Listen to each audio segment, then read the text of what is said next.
What do you mean I'm filling up my mug? Easily filled up on time.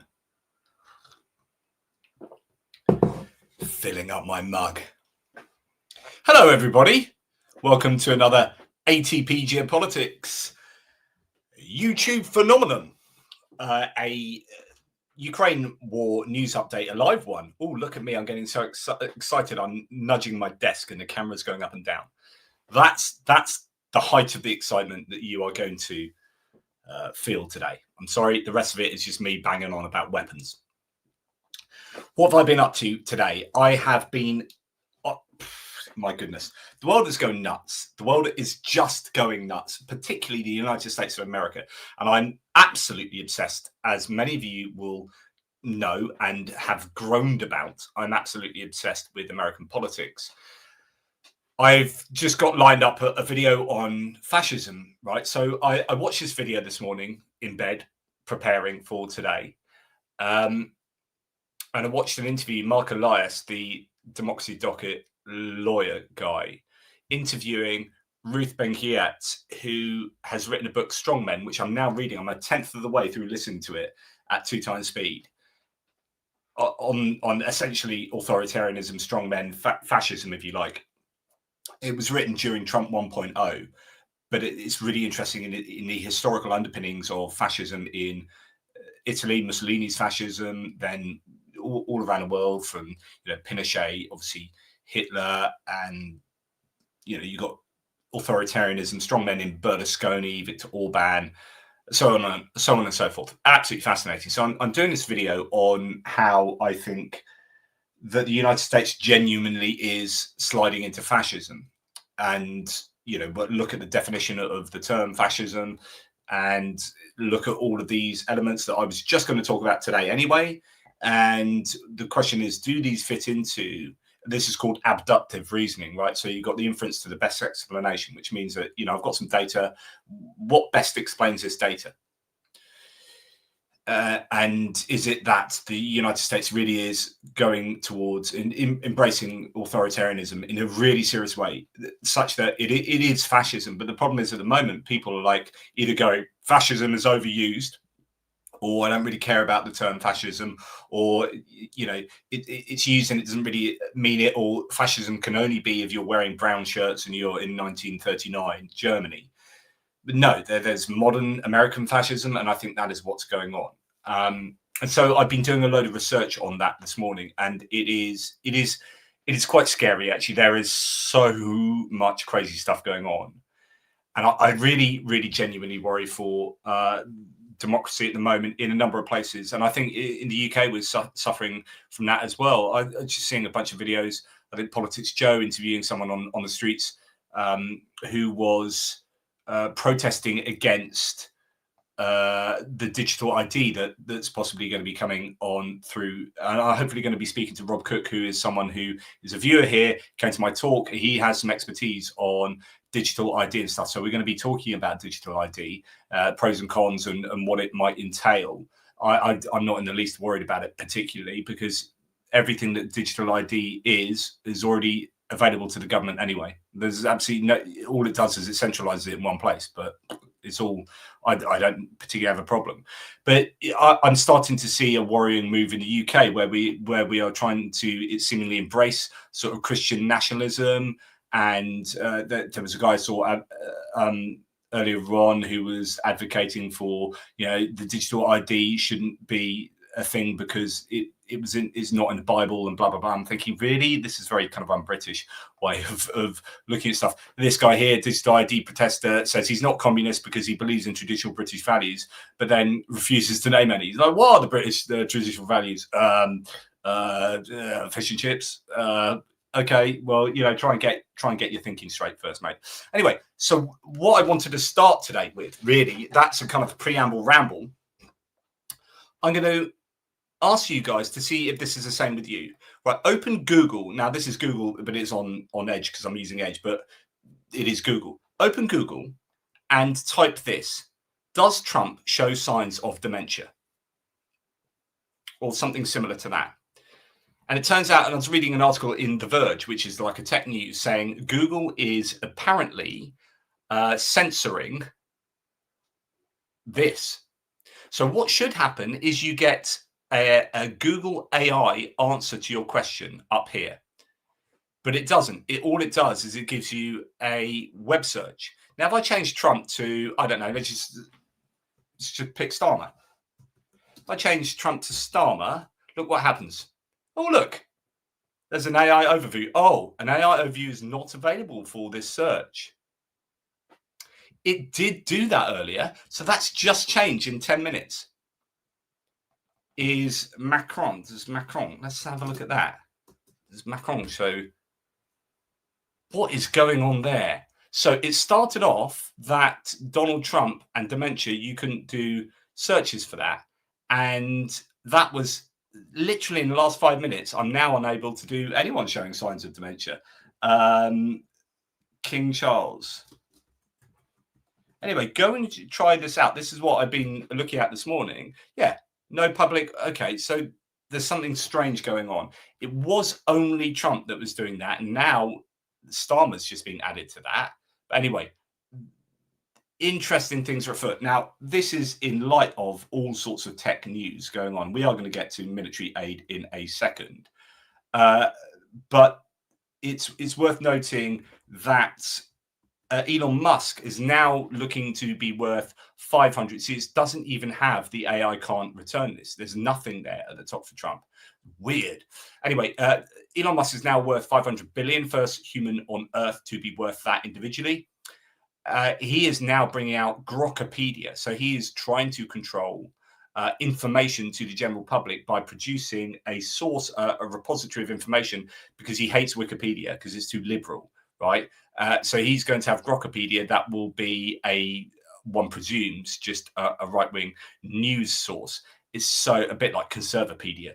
It's so worrying. Like the information spaces at the moment are being controlled by the wrong uns in life, the wrong uns in society. Anyway, that's enough rambling for me. Let's actually start. I've already been going on. And thank you so much for being in the live chat, guys, and for watching this. Really do appreciate it. Already have Goose getting in. Just let's have a bit of Goose at the beginning. Hey, GP, just at the end of my lunch break, I wanted to say thanks for another great stream in advance.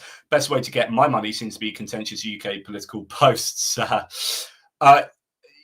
Yeah, I mean, me and Goose, we disagree on politics, but I am really worried about the rise of MAGA in the UK, genuinely. And, you know, I'm at the point where I am advising anyone that's remotely looking at voting for reform, please vote for the Conservatives. Although I've just found out the Conservative Party has taken £7 million worth of donations and funding from climate science denial. So they're looking at just becoming MAGA 2.0. It's like, science, yeah, we don't need to do science anymore. We just have our own ideology. So it's just a super worrying state of the world that we live in. I'm trying to fight that with whatever I can do as some tiny little YouTube channel, but oh well. Right, okay, none of you come to listen to that rambling. So this is what we're really here for. Ukraine. Military aid to Ukraine. So we're going to actually start with funding from the EU. And I'm just going to make sure that I have... No, why does it keep doing that?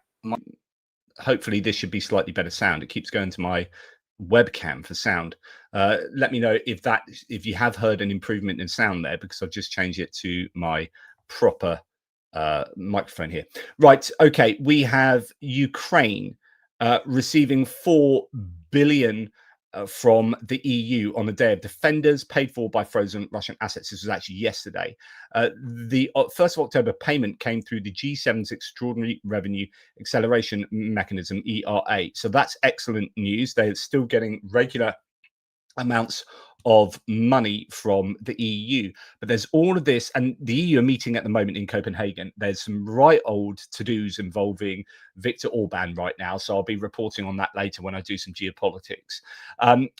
But we do have some issue with this kind of 140 billion or maybe $200 billion, 140 billion euros, anyway, whatever it is, this new mechanism that the EU is coming up with to deliver money to Ukraine is coming up with some unfortunately, there's a bit of an obstacle in the form of Macron. He's opposed the proposal of the EC and Germany to provide Ukraine with a loan of 140 billion at the expense of frozen Russian assets. So I still don't quite understand this. I'm sorry, and if someone can explain it in the live, that would be in the live chat. That'd be great, because what happens at the moment is that frozen Russian assets sit there and they generate profits. And because there are legal challenges to just taking the frozen Russian assets, but apparently it's not so legally problematic to take the profits. But if you take the actual assets and then give them to Ukraine, then that causes problems legally, and also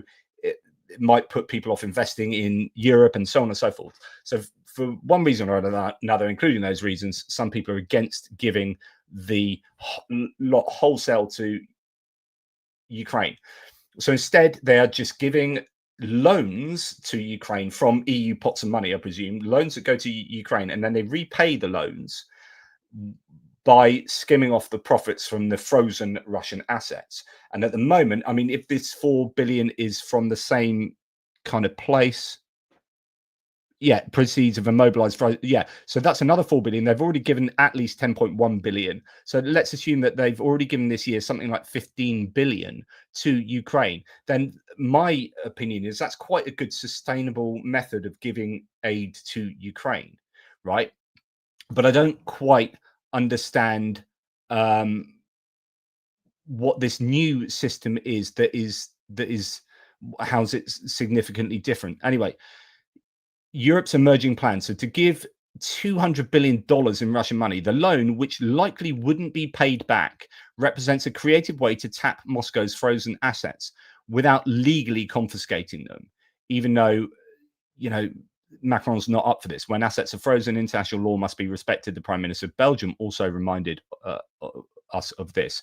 So it looks like maybe Belgium might not be up for giving away the assets. But so St. Javelin says here, according to the Wall Street Journal, $200 billion in frozen Russian cash might finally be sent to Ukraine. So now this is in, like I've said to you before, that money is not in kind of assets or whatever. It's actually literally like cash now. Or digital cash. The EU is preparing a new creative plan to loan the money as a reparations loan to Ukraine, and Kyiv will only be responsible to repay the loan when Moscow pays war reparations. So possibly, and I get confused because that flowchart there is really confusing to me. But the way it looks is that essentially, if Russia gives reparations to Ukraine after the war is over, then that repays the loan. And then I presume Russia then get their frozen Russian assets back. And if they don't repay the loan, then these loans come from the EU in the form of the frozen Russian assets, but they don't have to be paid back. But then, you know, does the EU take on the frozen Russian assets? I don't know, as a repayment. But then that's the same as skimming off the profits, except you're actually using the assets then rather than the profits. Now, of course, the EU knows the Russians will never pay reparations. However, this would legally allow the EU to hand the money to Ukraine and at least provide the Russians a pathway to recovering the frozen money. So I guess it's like, well, we're not confiscating it. You can get it back, but you have to pay reparations to get it back. So it's, you know, it's two sides of a square. It's the same kind of thing. To recover it, the Russians would have to repay Ukraine for the damages they'd caused, thereby acknowledging their responsibility for the war. So, of course, they will never do that. Okay. So this seems perfectly sensible to me. I would be in general agreement of this, but I don't know why Macron doesn't like the idea. EU leaders failed to make progress on, and this is coming out now, just now from the Financial Times. EU leaders have failed to make progress on 140 billion euro loan to Ukraine based on Russian assets as Belgium refused to withdraw its opposition, and France and Luxembourg raised concerns about the legal implications. It's really frustrating because I guess my sense is just bloody do it. Although I don't mind them skimming off the profits because that's sustainable and they're getting consistent amounts of money. It'd be interesting to see how long the profits could be skimmed off, how long it'll take for that to be worth the same amounts as the frozen Russian assets themselves. You know, what are the profits per year for that $200 billion worth or 140 billion euros worth? Now, the European Commission President Ursula von der Leyen has also said Ukraine will receive 2 billion euros for drones soon. A total of 2 billion will be spent on drones now, Ursula von der Leyen has said in a statement next to NATO Secretary General Mark Rutte. This was a couple of days ago. I don't know the details of that too much. I'd like to know, A, where that funding is coming from, and B, spent on drones, is that European drones, is that spent on Ukrainian drones? So there's a few unknowns in there. Sorry, I haven't had time to look for the details there. Now let's go on to the actual aid coming to Ukraine. First thing to note is that a couple of days ago this was spotted in Israel. So that's a huge Antonov aircraft, I presume biggest in the world. That's one of the Ukrainian cargo planes. So this morning, this is September the 30th, and a Ukrainian Antonov AN-124, the Ruslan, the world's heaviest cargo plane, landed at Ben Gurion Airport in Israel. It loaded an unmarked 40-foot container. I wonder what was in there. Answers on a postcard, please. I don't know. Olives. Just a massive vat of hummus. Oh, I love hummus. I can't have Pringles without hummus. I just have to have hummus. Salt, vinegar, Pringles, and hummus is honestly one of my go-tos. Anyway, obviously it's a Patriot launcher. It loaded an unmarked 40-foot container before taking off back to Europe. Similar containers have reportedly previously been spotted at Israeli Patriot SAM sites. Figs, yeah, that should be more accurate for Israel. Thank you very much, Figs. Yes. Okay, Romania is to develop joint drone production, and they're not the first people to get on board with this, with Ukraine to protect NATO's eastern flank, according to Romanian Foreign Minister. Oana Toiu confirmed on the 30th Bucharest plans to partner with Ukraine to produce drones intended to protect NATO airspace. So this is a way of hopefully Ukraine being able to generate extra income to apply into their own manufacturing and government and whatnot. Now, British company MGI Engineering, which was founded by a former Formula One engineer, will send Skyshark kamikaze drones to Ukraine in the coming weeks. With a 250-kilometer range and 450-kilometer-an-hour top speed, each drone costs 67,000. A heavier strike drone, the Tiger Shark, is also in development as a cheaper alternative. I was going to say that is pretty expensive. That looks like the Tiger Shark to me. That looks like the 67,000 pound. Is that pound or dollar one? $67,000. So that's not cheap, but then it depends what the punch is on that, what the payload on that is. Talk about Formula One. I'm going to do this is a live stream, so I get to do this. I get to just speak to you about life.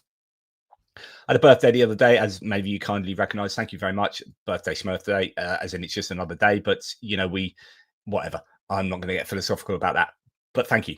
And I ended up buying the movie F1 because I wanted to go and see it in the cinema with my missus, but you just missed it. So we bought the movie and had a bottle of bubbly. In fact, I had a Ukrainian bubbly that I bought off Mark from the little whiskey shop. So thank you, Mark. And we watched F1, which is the Brad Pitt, Javier Bardem film, Michael Bay. And do you know what? I had this kind of like, I was going to give you thanks to all your kindness after my birthday. And I was going to say, look, I watched F1 and the main protagonist in it was called Pearce. Like, well, not the main guy is I forget what his name in the film is, but that's Brad Pitt. The black British guy is called Joshua Pearce, and Brad Pitt keeps calling him JP. And I was like, hey, my surname's Pearce, and my name's JP. Cool. And I watched the film, and it was like typical Michael Bay film. And I just felt, do you know what? I'm in safe hands here. I smiled most of the way through the film. It was a perfectly decent film. I was pretty engrossed in the whole film, and it flew by, and it had, you know, great shots because a lot of it was filmed from actual cars. And I thought, I'm going to analogize this to my channel. What I'd love to be is the JP to you guys. Well, I'd like to be the Michael Bay of just Michael Bay just schlock action films or whatever, but I want you guys to be able to rely on me as a channel, to be in safe hands, sometimes have a smile on your face and just sit there and go, right, this is going to be all right. He's not going to talk bollocks. He's going to talk bollocks. He's not going to lie to me. He's not going to be disingenuous, and he's going to lead from the heart or whatever. And that's what I want the channel to be. Anyway, that I just remembered because it said F1 there. I just that reminded me of that analogy, and I hope that if you come to this channel that you do feel that you know what you're going to get. It's reliable, and it's you're in safe hands type thing. But I'm no expert in everything, and I will get things wrong. But hopefully I'll admit that when called out. Okay. So that's good news from the UK. Zelensky has had a very productive conversation with Trump. The topic was lifting the taboo on weapons, according to Andrei Sybiha. He is a foreign minister. So there's a lot riding on this, because I think Ukraine could really do with some Tomahawks. Thank you very much. They can get sent from ground systems. The Typhon system can send them from the ground, but I guess we'll have to see. He noted that it was a communication of historical nature changing the paradigm. So this is genuinely could be super, super important. If Ukraine is able to get these Tomahawks and maybe other missiles as well, Barracuda has been mentioned. So super important. Someone was saying the other day, and I talked about this, I think, in this morning's video, that flamingos won't make a difference, even if you make them at scale. And I just completely disagree. I think not necessarily flamingos, but any amount of distance weapons that the Ukraine is able to get at scale will change everything. I was speaking to Jenny. He phoned me this morning. We had a big, long chat, Jenny in Ukraine. We had a video chat talking about all sorts and talking about AI. So one thing that is worthy of note, guys, is, and this has come from the horse's mouth type thing, is like it is all about AI at the moment, and they are testing autonomous striking with drones, targeting striking. You also get these bigger, I think, FPV, bigger drones that are fiber optic drones that will sit up in the sky and just sit there and act as a repeater, and that fiber, so that might go. He's saying that at the moment you're getting 50-kilometer strikes with fiber optic drones. So that's, and I have shown you an image of a Ukrainian drone actually that the Russians have found. The spool had 60 kilometers on it. So you're thinking 10 kilometers behind the front line, 50 kilometers into enemy territory. So that's a 60-kilometer range. Wow. So you're starting to get that ability. Now, if you send a drone up, I don't know whether it needs to go into enemy territory or just inside your territory to keep it safer, but up in the air, that acts as a repeater, and then you can fly loads of other FPVs off this hovering drone. That was pretty interesting. But he was just talking about how both sides are racing in terms of AI. They are testing things at the moment, but yeah, there's a lot going on with regard to AI. But I was talking to him about how if Ukraine could have 20 missiles a day and all the long distance drones, they could easily take out one hydrocarbons refinery, depot, pumping station a night. How many nights are there in a year? 352. 352 things could be overwhelmed every night if they could make it scale. Like they could literally render Russia's output to 0% of what it is and what it should be. They could destroy the Russian hydrocarbons industry. Now, I think Russia are fighting back at the moment, and they are hitting anything within 50 kilometers of Russian borders. They are taking out infrastructure, civilian infrastructure, energy, water, blah, blah, blah. So Russia, I think, are under pressure now, and they're feeling it, and they're lashing out a bit like a tiger when it's, or any animal that's cornered, right? It lashes out even more. And as Russia is cornered more and more economically, and as this war hurts them more and more, I think they're going to lash out more and more. And that's the danger. This is the Putin paradox, which is the worse Russia do, the more dangerous Russia become. The more Ukraine is able to absolutely hammer Russia in one context or another, the more likely it is Putin will press the red button, or that he'll do something nuts, right? And I think we're getting to this stage where they have relatively few options. Another thing Jen was talking about, and I've meant to talk about this with you guys for ages, in certain domains that I think, and I'd be really interested in what you guys think about this, in certain domains of the war, I think there are unwritten rules where neither side attacks the other side's whatever. I have a feeling this existed with railways previously, because neither side was attacking railways, and then it started happening. And you would have thought like 2 years ago they'd be trying that out. Government buildings. I know the government building was hit the other day, but that I'm under the impression that was a missile, and luckily it didn't explode. It just caught fire, but the warhead didn't explode. Missile slammed into the government, the parliament offices or whatever in Kiev, but that was not on purpose. That was air defense sending that off route. I don't think they targeted that building. The Russians are not targeting Ukrainian, at least central government buildings. It might be a different thing if you're talking about Kherson or whatever, but central government buildings are not being struck on either side. So there will be these unwritten rules of this war whereby both sides understand they're not striking at certain things. And it'll be interesting to see what you think they might be if you agree at all. But if one side gets the other side into a corner and that side lashes out, then they're more likely to break the rules of what shouldn't be hit. The question is, who has an asymmetry there, whereby so for example, if you're talking government buildings, so Ukraine, I know a drone did hit the roof of the Kremlin, didn't it, or whatever, in Red Square, or anyway, or years ago. But generally, I don't think they're going for those sort of targets. But then if one side does start going for those sorts of targets, then it's open season. Who has the advantage here? Does Russia have the advantage because they've got the ballistic missiles more so than Ukraine, and the distance capabilities more so than Ukraine? Anyway, I think that's an interesting conversation to have, and so I've just had it with you. So there you go. Yeah, that one time in Kiev, I don't think was on purpose, Vigo. And in fact, who was it that came out and actually admitted? Was it Vitaly Klitschko? Someone like that, or Serhiy Stanenko? Someone came out and said, yeah, it was air defense that sent it off into that building.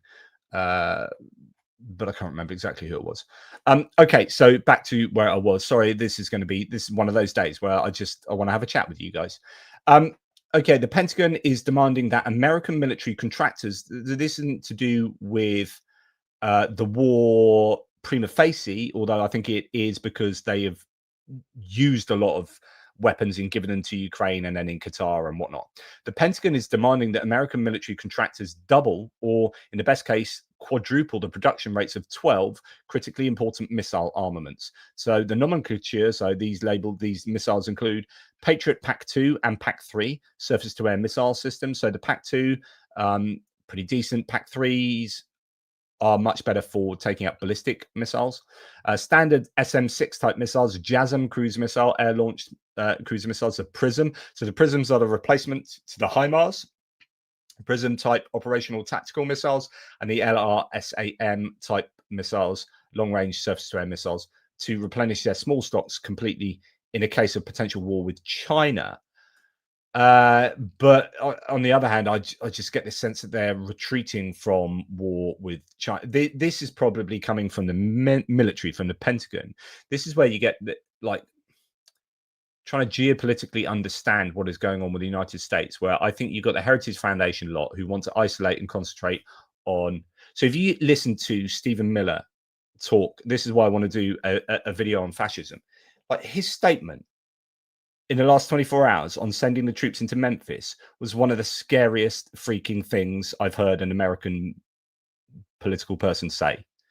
It's just like, it's open warfare on bloody domestic opposition, really, on Democrat cities and places. So anyway, so they're reducing funding to all these Democrat states at the moment in terms of what Russell Vought said last night, part of the Heritage Foundation, reducing money to the Democrat states, calling them the opposition kind of the enemy, sending National Guard into all these Democrat cities and states. And the rhetoric is ramping up, and you're starting to get a sense that really, actually, the probability of some kind of civil war, some kind of domestic issue, is getting greater and greater with each passing day. And at the same time, and this is relevant to, this isn't just me talking about American politics, this is to do with understanding where the Heritage Foundation lot in the White House, your Stephen Millards and your Russell Vorts, who wrote the Project 2025 blueprint that they are following now. They want this unified executive theory whereby Congress is kind of powerless and basically Trump becomes a dictator and is able to just deliver their entire agenda. And you can see from what Russell Vought said of like defunding all of those Democrat states from the Green New Deal stuff or whatever. They're due to get all this funding. He's now taking it back. That should come from Congress, but he's doing it that from through the president, through executive orders or whatever. So he's looking like all the power's going there. Now, anyway, what's this got to do with Russia and China? Well, you've got the Pentagon here apparently saying that we need all these missiles in case we're going to war with China. But the White House is trying to draw the US down from supporting China. So Trump has just said, we demand a 50% of your microelectronics in Taiwan are now built in the US, right? So that's what Trump said the other day. And then Taiwan had come back and said, no, this is like protection racketeering. It's like he said, if we don't have 50% of your microelectronics built in the US, so we need to onshore all your production by force. If that doesn't happen, we will not protect Taiwan. Taiwan's come out and said, hang on, we haven't agreed to this. No, there's been no talk about this. You can't suddenly come out and say this on Truth Social. And they've not agreed to that. But this is the kind of Heritage Foundation understanding of like, we don't want to support Taiwan. And actually, your China hawks are now starting to look inwards where the fight is in the States, in the United States, the disunited States, where they're taking a fight out on the streets of Chicago and Portland and Washington, and they're bombing boats full of Venezuelans in the Caribbean, and they're worried about, you know, Canada and Mexico and Greenland and Venezuela and Panama. That's where the American foreign policy and their military magnifying glass is now focused, according to the White House. But then when he saw Trump speak to all those commanders, there's a picture of all those commanders at Quantico. One of them had his head in his hands, like listening to Trump. It's just like, but Trump was talking about using the cities as a training ground. This is what I'm going to talk about in my next video. But he literally said, we're going to use the cities as a training ground for our troops. Like, what? You're talking about cities.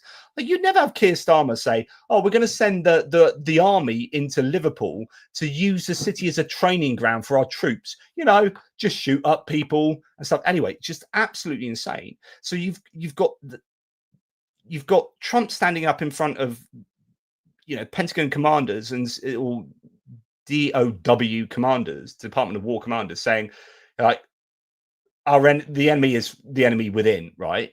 And you guys need to start thinking about attacking basically these people at home. And you got the people at the Pentagon, career army people and Air Force going, hang on, we know full bloody well that the enemy is China and Russia. And so you've got this really weird situation where the Americans have said we are giving more. We are now giving intelligence sharing to Ukraine to strike deep within Russia, and we are going to maybe give you Tomahawks, and you know we want these 12 missiles to be doubled or quadrupled in terms of what you're manufacturing. That's going to come from probably the Pentagon, but that kind of goes against what the White House is saying, and I'm wondering whether there is a tension between the actual armed forces in terms of ideology and strategy, and what's being said by the Heritage Foundation lot. And again, you know, be interested if you guys agree with that, because there's, I mean, it's typically chaotic, but there seems to be fairly contradictory messages coming out of like, China aren't the enemy. Oh, let's build all these missiles just in case we have a war with China. And then Russia aren't the enemy, and then actually, you know, you can win this war against Russia, and then so it's all over the shop, right? Now the US is some are criticizing the US. Some Americans are criticizing the US for not being ahead of the game enough with regard to drones. Look at what's going on in Ukraine. We're 10 years behind. Like Zhenya was telling me this morning that he was speaking to some people from certain units. And he was saying that, and they were speaking to Americans, and these American military people were like, shit, we are 10 years behind where we need to be in terms of drones. So on the one hand, there is this idea that, and I use America as an example, but I could use any other nation around the world, really. The one hand, that we're still going through our normal procurement procedures, whereas, on the other hand, Ukraine is building bespoke drones fit for purpose in ways that we are just unable to do, from small not-for-profit organizations or in sheds or here or charities or whatever, but they've got this really good feedback loop with people fighting on the front line, and they're getting what they need to do the job that they're doing. Whereas our MODs are going, well, we need to buy loads of drones. Let's sign a contract. Let's take 8 months to sign a contract, and we're going to buy drones for $50,000 a pop. And it's like, hang on, they're making them for $350 and they're way better. So that is an issue that countries like America are having. And on the other hand, they're doing some pretty funky stuff at the cutting edge of technology, as you would expect them to do. So here is a swarm of drones that are taken out instantaneously with a microwave. So they're all like flying in the sky, and then bosh, they all fall out of the sky. And imagine having a weapon like that near the front line, that you could aim that over towards the Russians when you aren't flying your drones. Down tools, guys, we're not flying our drones. We're going to just take out every Russian drone that's in the sky in this particular area. So the US has tested a microwave weapons program against drones. The Leonidas system disabled 61 drones in midair with a single pulse, taking out 49 drones at once. The system uses powerful microwave pulses to jam electronics and disable drone control. The manufacturer claims the attack is safe for people nearby. Leonidas has already attracted US military interest, and the company has received contracts to deliver prototypes. Get them to the nunnery. No, get them to the front line. Or else just buy loads of microwaves and open the door and try and power it on. I don't know. Either will work.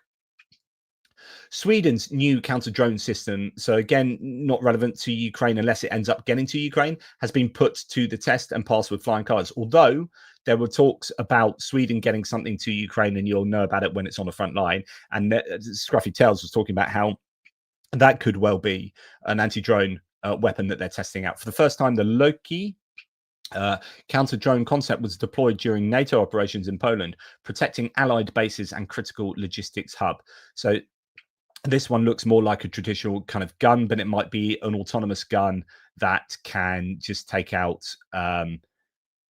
drones, smaller FPV drones and whatnot in the air. Goodness knows Europe needs them at the moment. There's all sorts of trouble going on, as I reported in my video this morning. Poland continues to fund Starlink for Ukraine after President Nawrocki signed the assistance bill, so that's good. Excellent. Ukrainian and French companies have signed an agreement on cooperation in the field of space technologies, which provides for the creation of constellation of satellites. Now, both Russia and Ukraine understand that Elon Musk, I mean, literally, this is not me being anti-Elon. This is, sensibly, like, if as a nation, you don't want to be relying on a pretty volatile, crazy person, billionaire. This isn't a James Bond film, although it's looking more and more like it. You want to have state-controlled satellites that are able to operate, and Ukraine are missing out there. They recognize they need to have a horse in that race. Now, we know that they are creating their space forces by the end of this year, and this will probably be in line with that. So there's a possibility of observing 100 times more frequently than within the framework of the Copernicus program. So you can go and look into that. A complete technological and operational sovereignty, and that's the importance from the sensor to the user, the presence of the single digital platform for consolidating information from various sources, and a modular architecture that will allow Ukraine's industrial potential to be gradually increased. So Ukraine wanting to get into that sector. Now, again, not 100% relevant to Ukraine unless this ends up getting to Ukraine. This is the German equivalent of the HIMARS. So what's the difference between the HIMARS and other GIMLRs like the M142 or like the Mars 2 that the Germans have? So the HIMARS is the American wheeled version that has a pod of 6 missiles or 1 ATACMS. The European equivalents have 12 pods, two pods of 6, and the ability to fire 2 ATACMs, I presume, on the M142. I'm not 100% sure of that. It might be 1 ATACM on that. But what the Germans appear to be doing now is kind of combining the both and putting the kind of Mars 2 capability of firing 12 and 2 ATACMs onto wheels.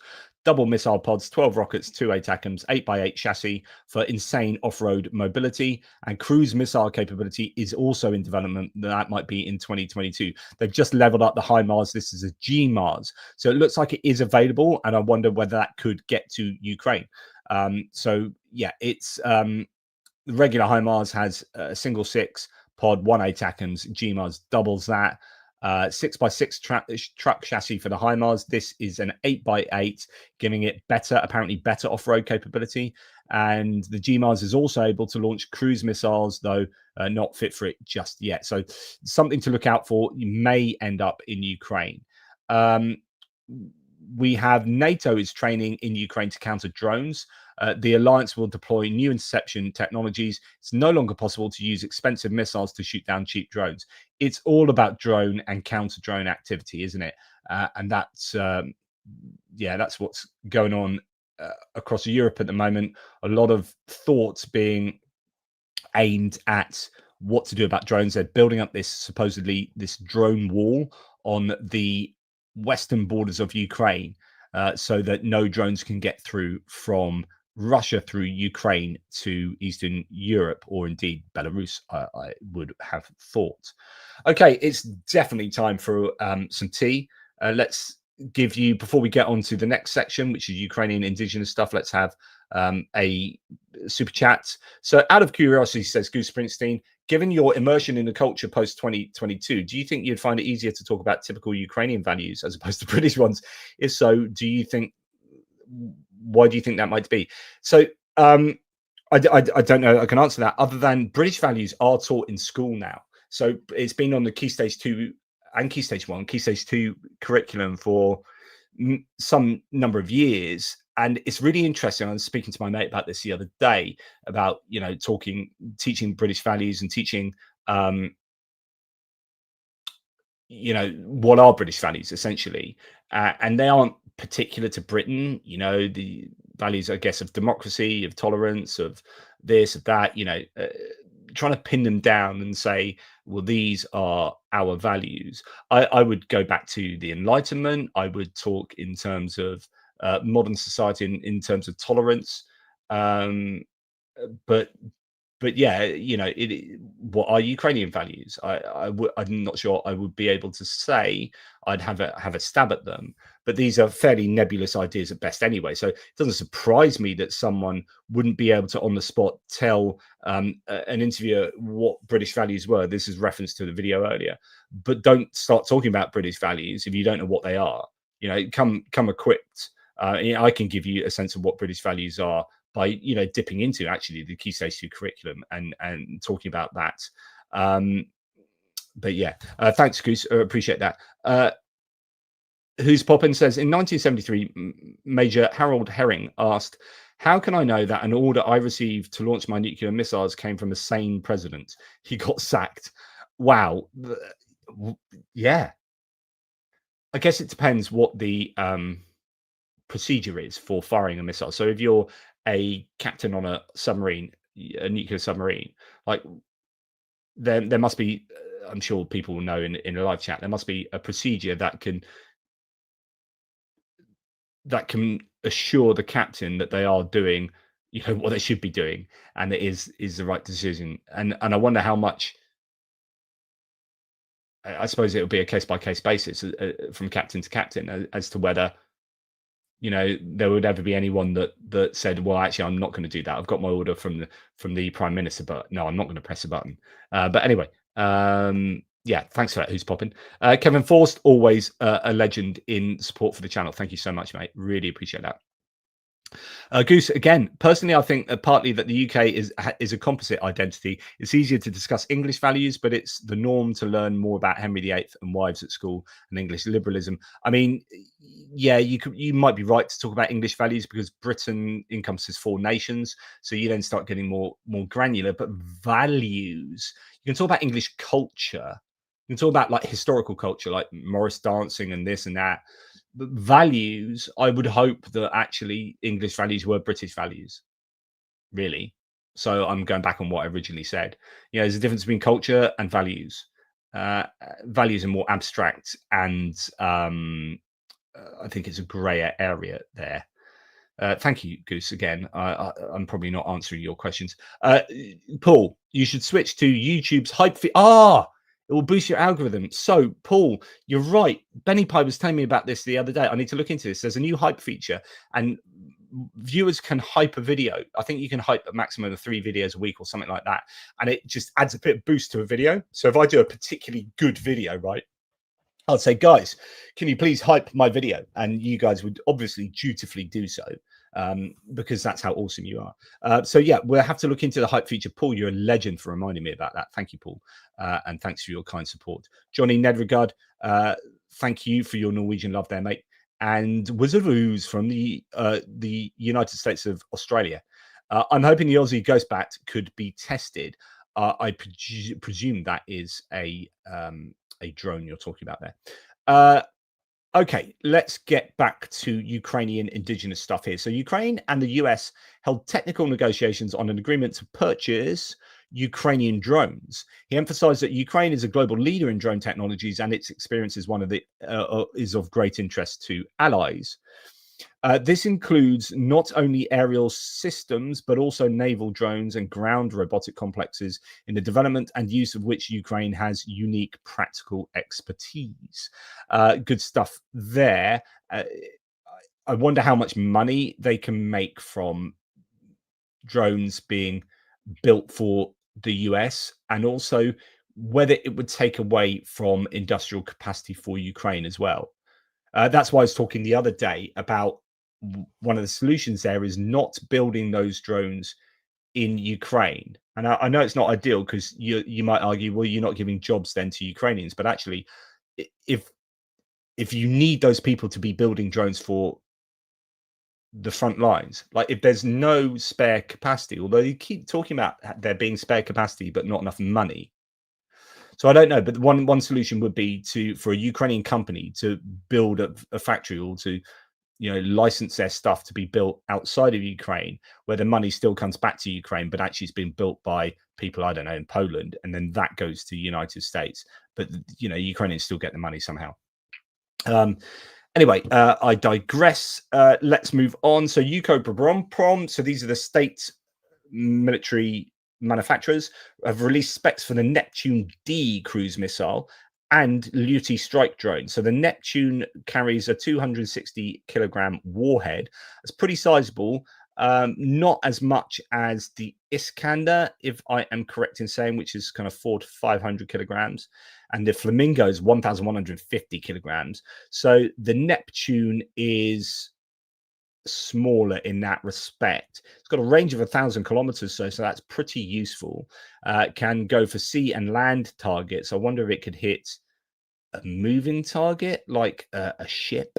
Luty has a ceiling, so that's the drone that has the twin tail bit and the upside down V with landing gear. The FP1 looks like the Luty but without landing gear. Anyway, the Luty is one that's been used very widely, although I haven't seen it as much recently, and I wonder whether Russia has struck Ukrainian manufacturing facilities, or whether Luty is maybe it's getting intercepted more. I don't know.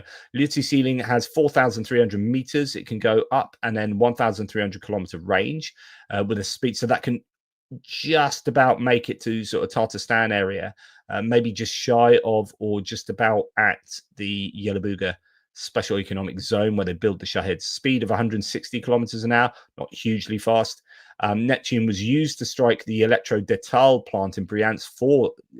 Indeed, 4 Neptunes were used in that strike. That's why I yeah, that's why I keep talking about scale of missiles, because I think that's so important. Yeah, Paul Gilbert, I hype videos from all sorts of creators all the time. Not a difficult thing to do, in my opinion. If you can just detail that, that would be great in the live chat for people to understand what that is, Paul. Obviously, only if you've got time. Yeah, those two weapons are pretty damn useful. There's the Luti there, so you will have seen that drone countless times on video footage of strikes on refineries and industrial military complexes, but it's not incredibly fast. So I imagine they're going to be shooting down those drones quite a bit. Another thing Genya was telling me today is that, in fact, if I bring up the map here, because it'll give you a sense, not everyone knows where everything is in Ukraine. He was talking about how the Russians at the moment are sending their drones. And again, you take this with a pinch of salt. I haven't verified this, but traditionally drones would come through Sumy. I've talked about this previously, that Russia is a massive country, right? And if you're going to send drones into Russia and you're going to protect against those drones, Russia broadly has two choices. One, it protects everything all around here. That's a nightmare. Like, how many refineries and depots and manufacturing facilities do you have in this huge country? Okay, and that means you would need an absolute ton of air defenses. Or, since all drones have to come across the border, you just protect this area, and anything that flies from Ukraine over this border, and you can include the borders down here and maybe over in this, because they could dogleg down through there. So you just, like, this is all Russia needs to protect. And actually, I think they have been successfully shooting down Ukrainian drones at pretty good levels. So when you see a drone that gets to a refinery, you go, why the hell are Ukraine only sending 2 drones at this refinery? It's because they've actually sent 30 drones, but they've shot down 28 of them. And the two that they don't shoot down get through. Now, the same works the other way. So Ukraine can, protect all around here, or they can protect this border because all of the missiles are coming across there. Now, of course, Belarus is airspace that Russia is able to use. But Zhenya was saying today that Ukraine has traditionally got really good air defenses in Sumy and stops a lot of stuff coming through Sumy. So the Russians have changed and are sending a load of things through Chernihiv here at the moment. And that is causing the Ukrainians something of a problem. And now you're getting lots of Ukrainians calling out for there to be much better air defense around Chernihiv. So they find a weakness, don't they? But anyway, that's the principle of protecting the corridors of the drones, the routes of the drones, as opposed to the target of the drones. And the challenge for Ukraine would be that Russia can send stuff through Belarus. And then Russia can send stuff all through here. So they've got a lot more options. The Ukrainians are generally going to be sending. They probably won't want to send stuff over occupied territory because there's going to be more air defenses there and stuff. So they'll be wanting to send it up into Russia through, these routes. To send a drone all the way around there to get up to here is not viable, really. Whereas the Russians can just send anything in from all around Ukraine. So there is an asymmetry there that I think is important to note. Right. Yeah, isn't this true, Jamie? It's so sad that we had to be watching you, JP, when this thing could have been stopped almost in an instant. What have we become? And will there be a good end? Now I'm very doubtful. I think it's going to be, I don't know. It all depends. I don't know. I flip-flop all over the shop on this, Jamie. I think that if the US do decide to give Tomahawks and Barracudas and are giving intelligence for Ukraine, and if the US put further sanctions on Russia and actually come round to, so Alexander Stubb, the Finnish president, as I reported the other day, said he thinks that Trump has moved from persuasion to pressure. And that's significant. Now, if that's true, then we can be hopeful for Ukraine, because I think the US is the key. If the US Treasury Department decides to sanction the shite out of Russia, Russia will feel it. they're just not doing that. Trump at the moment is still kind of like, oh, Europe needs to do this and NATO needs to do this before we do it. That's not good enough, because that's never going to happen. So the US do have the choice. They have the power here. The US are the absolute linchpin. They're the keystone to Ukraine prevailing. If he moves to pressure, then there's a much better chance. But how far will his pressure go? Will it go as far as sanctions? Will it just go to providing missiles? I don't know. But it is deeply frustrating, because if in January the 21st, Trump had decided to go the other route, then this war, I think, could have been wrapped up by now in Ukraine's favor. Okay, so where are we? Sorry, I'm getting sidetracked so frequently. Where are we at? Yes, so now we're on to this.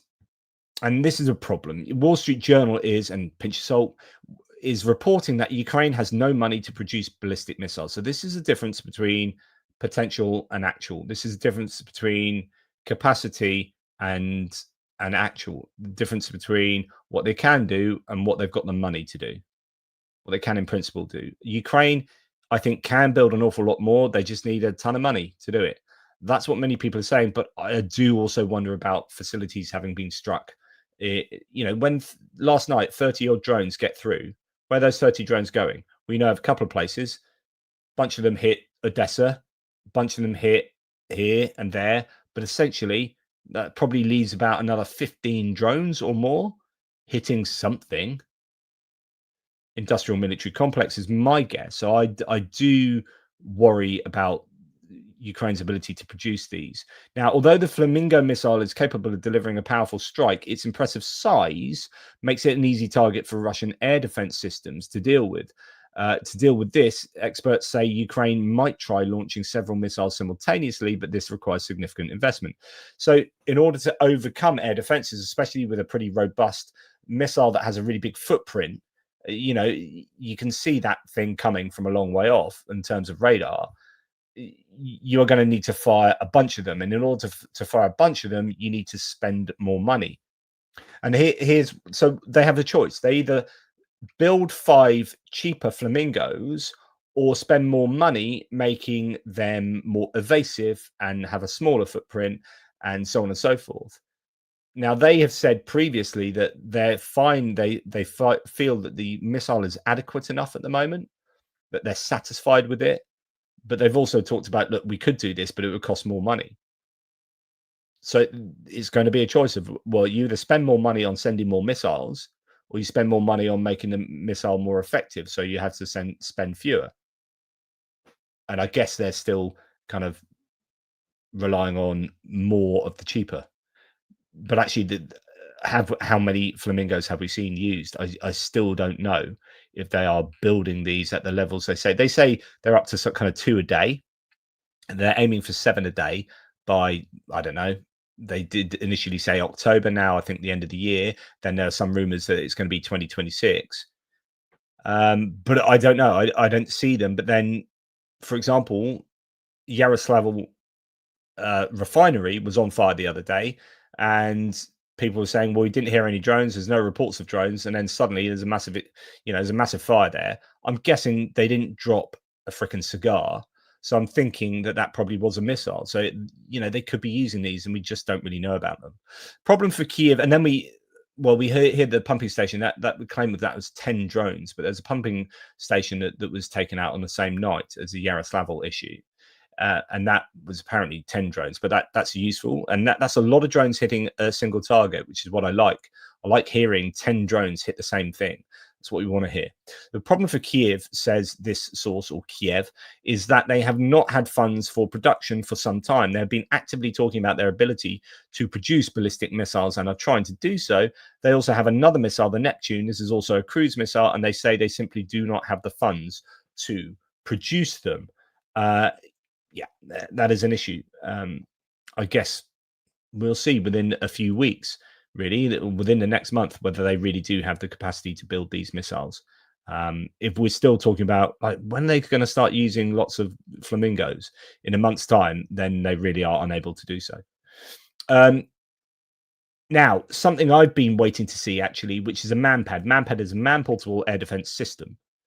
Manpads usually means something you carry on your shoulder, like a Stinger missile, and you fire that up. It usually has about a 5-kilometer range, and you can take down a helicopter or drone or even a jet. So they're good enough to take down jets. But what this means is you have to have someone that's sitting around looking at the skies with a manpad on their shoulder, literally pretty much like that. Because I remember showing you videos previously of guys saying you basically got like 5 seconds. You got like I think it's someone said a 6 to 7 second window to lock in and fire this missile. Otherwise that jet's gone. Now, when you're talking about these jets doing close air support and operating around on front lines, who is existing on a front line with a manpad on their shoulder ready to shoot? This was earlier on in the war when there were many more people hiding in tree lines because the Russian jets were a lot further forward for a start, but also it wasn't the kind of positional warfare that we're seeing in the way that we're seeing it now with trenches and yada yada. What you'd want is a UGV that maybe could go into standby mode. I don't know if this can, but something like that. So, right, we drive that up, sit it semi camouflage somewhere near the front line, wait for a helicopter to come by, bosh, take it out. Have some of them apples. So technologies that change warfare, manpads mounted on a ground robotic system to protect the skies. Okay. What else do we have? A Ukrainian device intended to ensnare and break the fiber optic cable of a passing Russian fiber optic FPV drone. Apparently, a stretched out concertina wire spins automatically 1 minute and 1 minute off. Ideas for combating the scourge of the huge numbers of fiber drones are urgently needed. This is a pretty clever idea. And if you could suspend this higher up, it's basically, so this turns, and if a fiber optic drone catches on it, the teeth, I presume, as they're turning, you can't have the fiber optic just laying on it because it will be cut by the turning wire. It turns one way and then the other. You suspend that in the air in a key fiber optic place. Now, of course, it means you've got to, you got to get these up high somewhere. But maybe, I presume that this will have some kind of application where it can successfully take stuff down.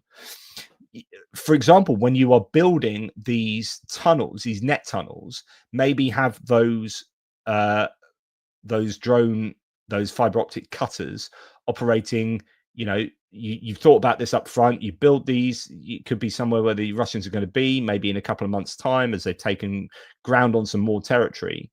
But for the time being, you can protect those roads and put some fiber optic cutters in place to stop drones operating. Anyway, there you go. That's something else. And then we are moving on to the last thing in this section, the 14th separate regiment of the SBS. So I talked about this morning, that they are doubling the size. The 14th regiment of the SBS is expanding and becoming the first separate centre of forces of unmanned systems. T414th Brigade, the Birds of Magyar, has also been doubled. So it has doubled in size, and they're going to become the core regiment. So yeah, it's expanding and becoming the first separate centre. And the 20th separate regiment, the K2, that's another good one, has been transformed into the 20th separate brigade of the SBS.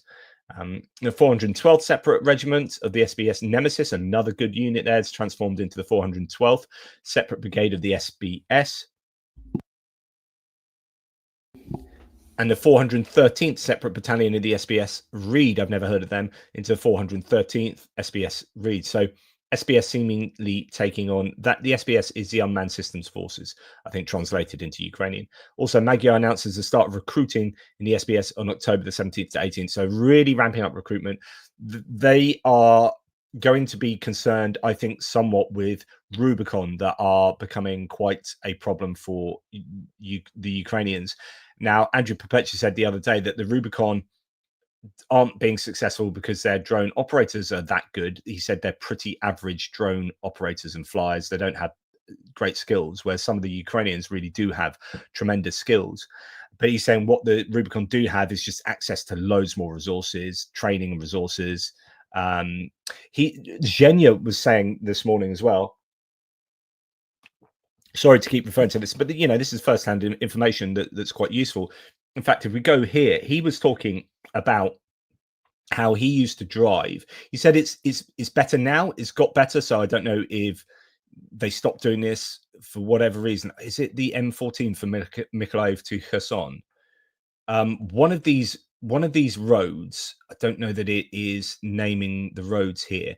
One of these roads, I don't know if it's this one or that one, he said is now, or was for a period, really dangerous, and you had civilian vehicles getting targeted by drones. And he said, speaking to people, he is like, this is crazy, it's too dangerous for me to drive, blah blah blah. And he was told that it was a Rubicon training there to hit moving targets, and it didn't matter whether they were civilians or not. They couldn't give them monkeys. They are just training on hitting moving targets on a pretty fast road. Now, this is one of the theories for the human safari in Kherson, whereby they use the locals that live around here, driving in cars or whatever, walking down the street on a bicycle. They'll use them as training for their groups before they then go off and fight on the front line. So we're going to train on murdering civilians before we use that in the context of war. So yeah, interesting stuff. So that was in the Mykolaiv area. Right. Okay. Let's go on to the last section here.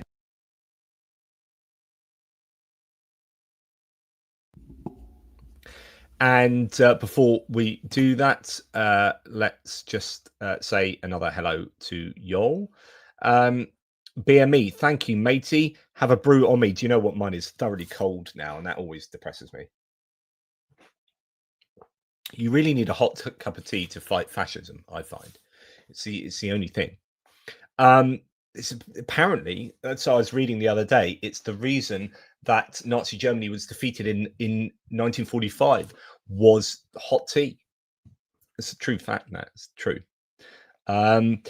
Zeb Carter, thank you, mate. Really appreciate your support. Thank you for being here and being awesome. Right, okay. Let us move on. We're going to meander towards the end here. How lucky you are. Okay, we're going to start with this. So this is in the Russian kind of military, not aid, but development. We have Anton Gerashchenko talking about Russians disguising mines as firewood and leaving them along the border areas of the Kharkiv region where centralized heating is partially unavailable. In other words, so therefore people are going out and looking for firewood.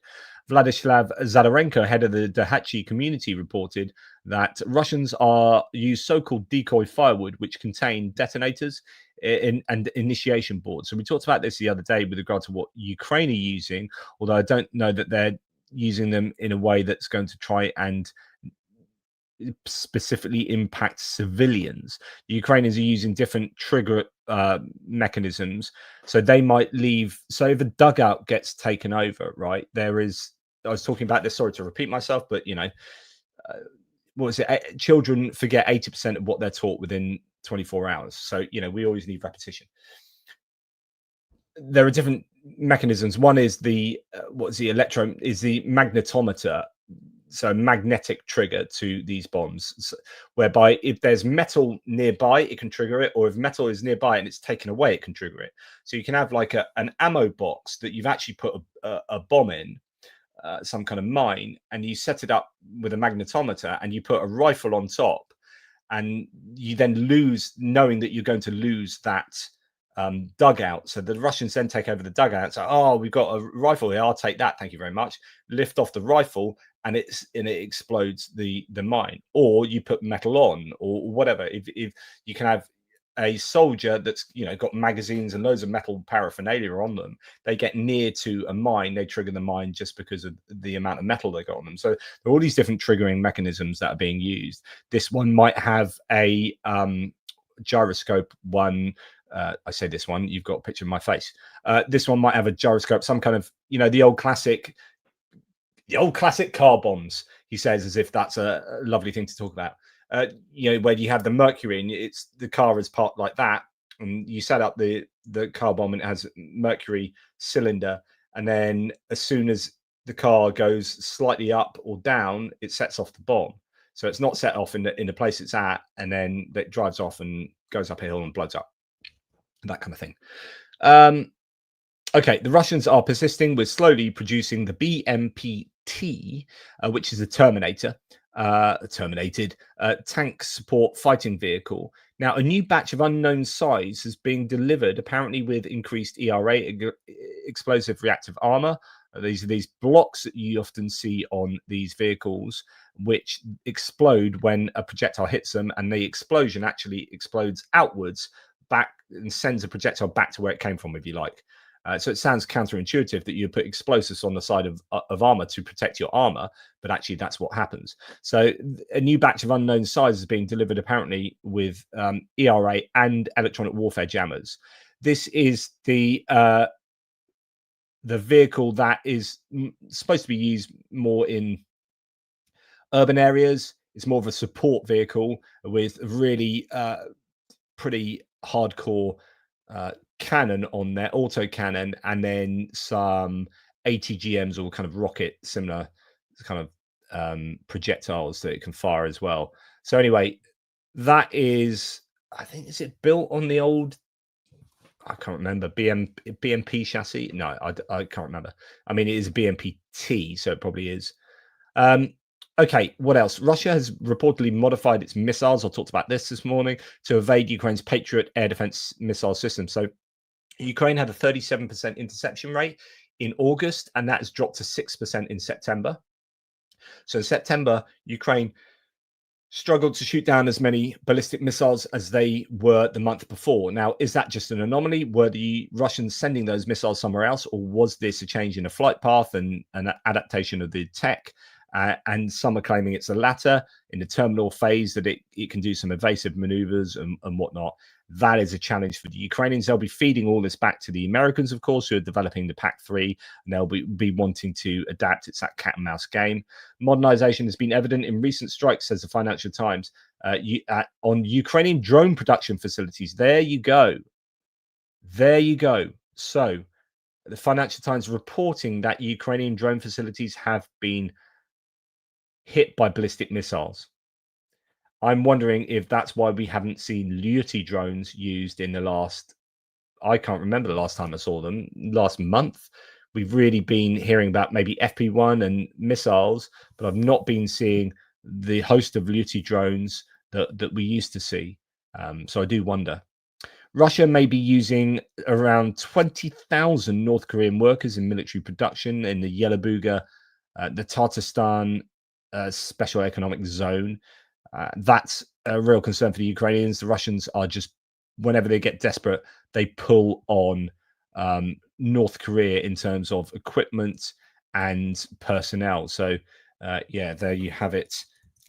20,000 people, if that is true, and that's coming from, it is coming from one single source, like a general, a Ukrainian general. So not yeah, don't know if it's 100% true, but we had been warned about that happening.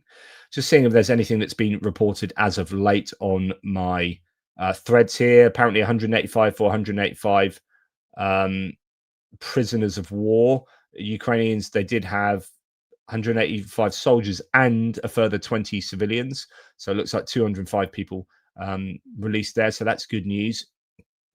Don't know if there's anything else. Zelensky said, I had a meeting with Ursula von der Leyen, Antonio Costa, and the Prime Minister of Denmark, Mette Frederiksen. We focused discussions on supporting Ukraine's European integration and opening the first cluster together with Moldova on our readiness to join the drone initiative, on the use of frozen Russian assets and new financial instruments to support Ukraine, as well as on the importance of adopting the 19th package of sanctions. So the sanctions still haven't been implemented yet. They take time for that to happen. But yeah, I think that's really important. Pressure needs to be put on Ukraine from every single direction. And yeah, I don't know if there's anything else to mention from Friedrich Merz. Zelensky's met Friedrich Merz, the German Chancellor. We discussed strengthening Ukraine's air defense, supply of Patriot systems. So there's a couple more to come from Germany imminently. And it seems, obviously, as mentioned, the ones from Israel. So there's supposedly, and I presume it's a system, a battery, rather than just like a launcher. I know the Antonov there was clearly only going to be able to take one launcher, but I presume they're going backwards and forwards. I think Zelensky indicated that one had already been operational, one Israeli PAC-2, so it can't shoot down ballistic missiles, not like the PAC-3. One of those from Israel has been in Ukraine for a month operational, and there are 2 more on the way from Israel, but there were 8, I think, that could be sent. So I do really hope that Ukraine is going to get rid of the rest of those. And of course, it just comes down to missiles. But now there is talk about missile production in Europe for the Patriots. MBDA, I was talking about that the other day, possibly could do that. You also, I think Japan makes them under license, so there might be, ways of ramping up production there. And of course, the US has asked specifically, as mentioned, for certain missiles to be produced at much greater quantities. So discussed supply of Patriot systems, compatible missiles, PURL initiative, so that's buying stuff off the States, using frozen Russian assets for Ukraine's defense and recovery. And that is pretty much that. I think I'm back in the zone. Yes, I appreciate all of you guys. You are amazeballs. And don't forget that there is the Car for Ukraine. I know Cheryl's put it in the live chat. There you are, Cheryl. Thank you, total legend. Car for Ukraine.com/campaigns, yada, yada, yada. Or you can try and remember ATPGEO.com/donate. And you can help out there. We are at somewhere between 12 and 13,000 euros. And that is over 1 truck already going to Ukraine. I was speaking to Zhenya this morning. He is struggling at the moment with regards to fundraising. So he's thinking about setting up his own YouTube channel to help do that. And I said, look, mate, after we've done the Car for Ukraine one, we can support you guys. I mean, I know it's we're not a massive channel here, but every little helps. And I've seen what Zhenya does, and I know him, and it's completely transparent and above board. So I'm really happy with Zhenya. So we may look at supporting Zhenya going forward. But anyway, what else do we have in terms of thanks for you guys? Here's BTC Bandit. Good to have you back on board, mate. Haven't seen you around for some time. Thank you so much for your support, BTC. Very kind, very often supports the channel. So thank you, mate. Really appreciate that. So what do I want to just generally chat to you about? Just be really aware of whatever country you live in and whatever news you're reading about any other country. Just be really aware that what is going on around the world. I think there's a growth of authoritarian populism that is really, really scary. And just ask yourself in any bit of news, whether it's someone you like or don't like. Imagine you've got Goose Springsteen, for example, in the chat might be like, well, I hate Labour, I hate Keir Starmer. But if Keir Starmer does something and you're Goose Springsteen or anyone, ask yourself, is what he's doing moving the country towards a dangerous authoritarianism, or is it coming from a good place whereby you can see that is good for all of the country or whatever? Because I'm looking at the United States at the moment, and I'm seeing essentially every single decision that's being made in the United States as a move towards authoritarianism. And that's deeply scary. And I did a breaking news update last night, 3 breaking news nuggets. One of them truly is both scary and reflective. It's scary because it is so reflective of the state of play in the United States. And I just want to speak to you about this before I go, because if nothing else tells you that the United States is fecking corrupt to the absolute rafters at the moment.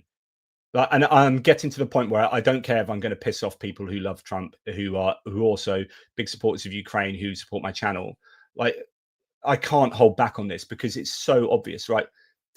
Trump is building $5 billion worth of stuff in Qatar, right? Qatar have given him a jet. Steve Witkoff is over there doing this peace deal between Israel and Hamas, and at the same time his son is out there doing not trade deals, doing literally self what's the word, not aggrandizing, but he's grifting. His son is grifting on his father, doing all this political stuff, and he's out there, you know, doing deal after deal. And then you've got Jared Kushner as well involved up there, that's been given $2.5 billion by the Saudis and the Qataris, etc., etc. So you've got like Trump, Witkoff, and his son, Trump and his son-in-law, just grifting and making money off. So when Trump went to Qatar and Saudi Arabia as his first port of call when he became president, he didn't go to Israel to try and sort out Israel-Gaza. He didn't go to Ukraine. He went to Saudi Arabia and Qatar and said, "Oh, I love your gold here. I love your pillars. I love how this palace looks. You're so rich. Oh, by the way, my son, World Liberty Foundation." So Steve Witkoff's son, and is it Eric Trump or Donald Trump Jr., or both of them involved in World Liberty Foundation, where they're grifting on cryptocurrency. So that was all getting sorted out. And then he's done literally personal building project deals with Saudi Arabia and Qatar. Anyway, where's this all leading? So that's all grifting. And then we find out in some small print, it's absolutely astonishing. And if you haven't seen my breaking news update, I am going to find this now, because this is so astonishing. It blows my mind. Right? How long have all of us been asking for the US and NATO and the EU and Britain and Japan and Canada? How long have we been asking for security guarantees for Ukraine? Security guarantees being whereby if Ukraine Ukraine won't be attacked, because there's a deterrence to Ukraine being attacked, whereby there is a something like NATO Article 5 in place, so that if Russia decides to, you do a peace deal with Ukraine, do Russia attack Ukraine again, take a second bite to the apple? No, because Article 5 means that if you attack Ukraine, you're going to have the full might of NATO or the US or whatever. So that's your security guarantee. Now, the US has refused to give an Article 5 type security guarantee to Ukraine. It has refused Ukraine's entrance to NATO, right? All of this is like infuriating, because NATO accession would be the easiest and cheapest way for Ukraine to get a security guarantee. People are actually dying every single day in Ukraine because Russia is killing them, right? So if any nation on earth needs a security guarantee right now, if any nation on earth needs a security guarantee, it's fucking Ukraine, right? And the US is refusing to give them a security guarantee. But what they have done is gone out and given a security guarantee to Qatar. So this has just come out in the last sort of 24, 36 hours, whereby some small print has just been read that we understand that the US has signed through an executive order, I think, a security guarantee with Ukraine. Sorry, no, wishful thinking there, with Qatar. Section 2, commitment. A, the United States shall regard any armed attack on the territory, sovereignty, or critical infrastructure of the state of Ukraine, Qatar, as a threat to the peace and security of the United States. So an attack on Qatar is an attack on the US. B, in the event of such an attack, the United States shall take all lawful and appropriate measures, including diplomatic, economic, and, if necessary, military, to defend the interests of the United States and the state of Qatar and to restore peace and stability. So the US will send military to Qatar if Qatar is attacked. C, the Secretary of War, in coordination with the Secretary of State and the Director of National Intelligence, shall maintain joint contingency planning with the state of Qatar to ensure a rapid and coordinated response to any foreign aggression against the state of Qatar. D, the Secretary of State shall reaffirm his assurance to the state of Qatar and coordinate with allies and partners to ensure complementary measures of support. As someone says here, where is the America First crowd now that Trump has committed to send American men and women to die in the service of Qatar? MAGA is just a grift opportunity for influencers and politicians to line their pockets. They believe in nothing. No, they believe in lining their pockets and protecting. Why does Qatar get a Article 5 equivalent bilateral security agreement from the US? Because Qatar has a building project for Trump, the Trump organization. The Trump organization is spending $5 billion building stuff in the US, in Qatar. The Trump White House is using the power of the United States to protect the interests of not the United States, of Donald Trump and his family, of Steve Witkoff and his family. If that's not freaking corruption, I don't know what is. So I don't want anyone telling me that I've got it wrong about Donald Trump, that Trump is the best for the US for this. Trump is a grifting, corrupt, self-obsessed, narcissistic, terrible black hole, moral black hole of a human being. He's as bad as they've ever been at the helm of the White House. He is the single worst president in the history of the United States. And he's proving that within 10 months of this outright race to authoritarianism. Just unbelievable. You know, just as a sidebar, as I said last night, as Steve Witkoff, President Trump's envoy to the Middle East, conducted delicate ceasefire negotiations between Israel and Hamas this year, his son Alex was on another mission. He was quietly soliciting billions of dollars from some of the same governments whose representatives were involved in the peace talks with his father. Father gets to go and do these peace talks with all these highfalutin individuals. Son is there going, oh, by the way, let's do a deal where I can make billions for me and my dad. That is grift. That is political grift. That is corruption. That is the emoluments clause being broken. Alex Witkoff pitched Qatar, a mediator in the Gaza talks and a key US ally in the Middle East, on a planned investment fund focused on commercial real estate projects in the United States, according to a spokeswoman for Qatar's sovereign wealth fund.